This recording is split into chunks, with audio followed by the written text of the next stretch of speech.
Hello student. अगर हम लोग बात करें तो अभी तक मैंने जो वीडियो अपलोड किए हैं तो हो चुके होंगे अबाउट, है ना। तो supreme court, high court, subordinate court और अगर पार्लियामेंट जो है वो इतना मैं पढ़ा चुकी हूँ। फिर आती है हम लोग यूनियन एग्जीक्यूटिव में। तो यूनियन एग्जीक्यूटिव एक्चुअली चैप्टर जो है बड़ा है, थोड़ा सा परेशान नहीं होना है।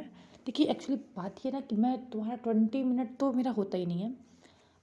अब एक्चुअली सिर्फ बोलना पड़ता है ना यहाँ पर, सिर्फ बोलने बोलने में ना गला जो वो दर्द होने लगता है। कंटिन्यूअसली बोलना है, क्योंकि ऑफलाइन तो है नहीं, देन कुछ बोलिए, कुछ पूछिए, कुछ डिस्कस किए। ऑनलाइन है तो, है ना। तो मैं वीडियो भी बनाती हूँ तो वही 15 मिनट, 15 मिनट से ज़्यादा मुझे लगता नहीं होती है। 17 मिनट, 23 मिनट, 23 मिनट बस इतना बहुत है। तो आधे घंटे मेरी वीडियो कभी नहीं पहुँचती। तो ट्राई करते हैं, देखिए कितना वीडियो बनता है। देखिए आपको मैं दिखा देती हूँ सेशन में। ये इतना यहाँ तक आप देखते जाइए, एक्चुअली बड़ा है ना। मैं बोल नहीं सकती यहाँ तक। इसको तो डायग्राम को कट ही कर दीजिए, समझाना ही तो है, कॉन्सेप्ट पढ़ना है तो समझाना है सिर्फ। तो इतना पोर्शन आपको पढ़ना है। कुछ चीज़ें बहुत आसान हैं, कुछ चीज़ें थोड़ी ट्रिकी हैं। तो कुछ जगह पे हो सकता है बहुत एक वीडियो में बहुत कम बता पाऊँ, है ना। हो सकता है कुछ जगहों पर वो चीज़ें रिपीटेड हो तो मैं स्पीड से बोल जाऊँ, है ना।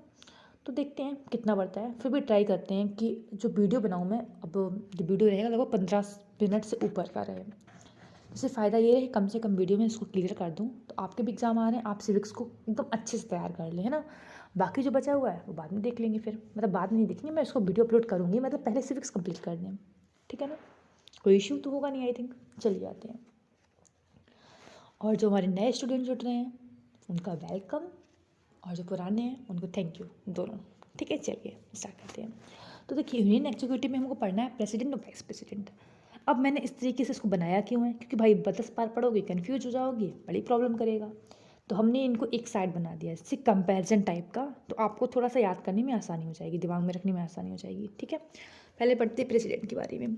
तो क्वालिफिकेशन फॉर द इलेक्शन, मतलब में क्या इनके अंदर क्वालिफिकेशन होनी चाहिए तब जाके आप प्रेसिडेंट बन सकते हैं। तो पहला पॉइंट क्या है, he shall be citizen of India.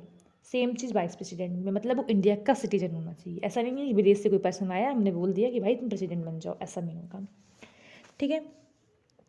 35 year जो है टाइम, जब इलेक्शन लड़नी चाहिए तो 35 ईयर होनी चाहिए। सेम चीज़ वाइस प्रेसिडेंट में होनी चाहिए। अब कह रहा है कि मेंबर जो है वो क्वालिफाइड एज अ लोकसभा का मेंबर होना चाहिए वो, ठीक है। यहाँ पर याद रखना है राज्यसभा का मेंबर होना चाहिए। इसको और क्या बोलते हैं, राज्यसभा को काउंसिल ऑफ स्टेट, उसका मेंबर होना चाहिए वाइस प्रेसिडेंट, ठीक है। कोई भी प्रॉफिट का ऑफिस जो है वो नहीं करना चाहिए, चाहे वो स्टेट गवर्नमेंट का या फिर सेंट्रल गवर्नमेंट का। सेम चीज़ वाइस प्रेसिडेंट में है। मतलब ये मान लो एग्जाम्पल, लोकसभा का मेंबर है, ठीक है, ये लोकसभा का मेंबर होना चाहिए, राज्यसभा का मेंबर होना चाहिए, लेकिन चुनाव लड़ने से पहले वो पद इनको छोड़ना पड़ता है, ठीक है। मतलब कोई तुम प्रॉफिट का जो ऑफिस है वो नहीं ले सकते साथ साथ में, कि प्रेसिडेंट का चुनाव भी लड़ रहे हो तुम और दैट तुम एक मिनिस्टर भी बने हो, ऐसा नहीं हो सकता, ठीक है। अब कह रहा है कोई ऑफेंड उसने नहीं किया होना चाहिए, उसको जेल जो है वो क्रिमिनल, मतलब जो ऑफेंडर है वो नहीं होना चाहिए, सेंटेंस उसको क्रिमिनल ना बोला गया हो, कहने का मतलब ये है। सेम चीज़ वाइस प्रेसिडेंट में आएगी। अब कह रहा है अगर तुमको प्रेसिडेंट चुनना है तो इसको थोड़ा आराम समझना है। तो नॉमिनेशन पेपर जो होता है 50 इलेक्टोर और सेकेंड बाई 50 इलेक्टोर। अब देखो समझो एग्जाम्पल, कि मान लो एग्जाम्पल आपको चुनना है प्रेसिडेंट का चुनाव, ठीक है। तो मिनिमम 50 लोग आपको, जैसे ऐसे होता है एक पर्चा, समझो आराम से। उसमें लिखा होता है लोगों के नाम, जो पर्सन, जैसे मान लो एग्जाम्पल ए है, ये पर्सन बी है, ये सी है, ये डी है, जितने भी मेंबर होते हैं उनको ये पर्चा दिया जाएगा, ठीक है। अब कम से कम 50 मेंबर ऐसे हों जो पहला प्रेफरेंस आपको दें, और 50 मेंबर ही ऐसे हों जिन्होंने सेकेंड प्रेफरेंस आपको दिया। मतलब फर्रे में जो होता है भाई, आपको प्रेफरेंस देनी होती है कि इसको फर्स्ट दे रहे हैं, इसको सेकंड दे रहे हैं, इसको थर्ड दे रहे हैं। तो इस टाइप से 50 लोग ऐसे हों जो आपको फर्स्ट प्रेफरेंस दें, और 50 लोग मिनिमम जो हों वो सेकंड प्रेफरेंस दें, तब जाके आप एलिजिबल होंगे फॉर द इलेक्शन को, मतलब लड़ने के लिए। अभी जीतने की बात नहीं कर रही हूँ, सिर्फ लड़ने के लिए आप कम से कम 50 मेंबर आपको बोलें कि हाँ इनको चुनाव लड़ना चाहिए, इनको इलेक्शन लड़ना चाहिए, ठीक है। और 50 लोग ही सेकंड दे, मतलब 50 जो पर्सन है सेकंड दे रहा है वो किसी और को फर्स्ट दे चुके हैं, ठीक है, बट सेकंड प्रेफरेंस आपको दे रहे हैं कि अगर ये नहीं चुन रहा है तो ये वाला पर्सन चुनना चाहिए, ठीक है। ये सब इलेक्शन से पहले की जो कंडीशन है वो है। राज्यसभा में यही पर्सन 20 हो जाता है। मतलब क्या है, राज्यसभा में अगर तुम सॉरी वाइस प्रेसिडेंट के लिए लड़ रहे हो तो क्या है तुम्हारा, कम से कम 20 मेंबर जो फर्स्ट प्रेफरेंस दें और 20 मेंबर क्या दें, सेकंड प्रेफरेंस दें। ये होता है पॉइंट, ठीक है ना। बस इतना ही था।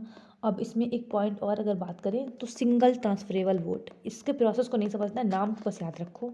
तो प्रोसेस है टफ, और प्रोसेस आना भी नहीं है, एग्ज़ाम में नहीं है, तो कोई मतलब नहीं है वहाँ पर टाइम बर्बाद करके ना आगे बढ़ने का।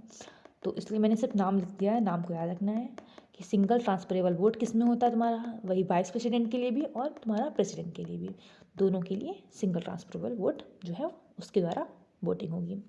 फिर आते हैं तुम्हारा composition of the electoral college.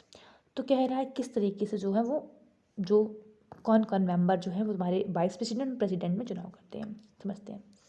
यहाँ पर थोड़ा ध्यान देना, इलेक्टेड मेंबर, नॉमिनेटेड नहीं, elected member of legislative assembly, ठीक है, जिसको बोलते हैं विधानसभा, वहाँ के इलेक्टेड मेंबर, नॉमिनेटेड नहीं, ठीक है, वो मेंबर होनी चाहिए। इलेक्टेड मेंबर लोकसभा के और इलेक्टेड मेंबर ऑफ राज्यसभा, ये मेंबर तुम्हारे प्रेसिडेंट के चुनाव के लिए आएंगे। और वाइस प्रेसिडेंट के चुनाव के टाइम ये स्टेट असेंबली जो है ना वो हट जाएगी, लेजिस्लेटिव असेंबली के लोग हट जाएंगे, ओनली तुम्हारे बोल सकते हैं बोथ द हाउस के पार्लियामेंट जो मेंबर होंगे, मतलब लोकसभा प्लस राज्यसभा के मेंबर जो हैं वो आएंगे, ठीक है। लोकसभा राज्यसभा के मेंबर जो हैं वो चुनाव करेंगे। यहाँ पर तुम्हारा Lok Sabha, Rajya Sabha plus legislative assembly, मतलब हर जगह पे क्या होता है, जो स्टेट है हमारे वहाँ पर लेजिस्लेटिव असेंबली होती है, कंफर्म नहीं होती है लेजिस्लेटिव असेंबली हर जगह पे हुई, बट यह हमारा होती है अधिकतर जगह पे, ठीक है। तो वहाँ के जो मेंबर चुने गए हैं वो मेंबर हमारे आते हैं, ठीक है। वो वोटिंग करेंगे for the president, but vice president के लिए वोटिंग नहीं करते हैं। लोकसभा और राज्यसभा के मेंबर ही वोटिंग ओनली करते हैं फॉर द वाइस प्रेसिडेंट, ठीक है। इतना हो गया। फिर आते हैं टर्म ऑफ ऑफिस के लिए। टर्म ऑफ ऑफिस की अगर बात करें, he hold the office for the 5 year, मतलब उनका जो टर्म ऑफ पीरियड होता है कितने साल के लिए वो रहेंगे, 5 साल की रहेंगे।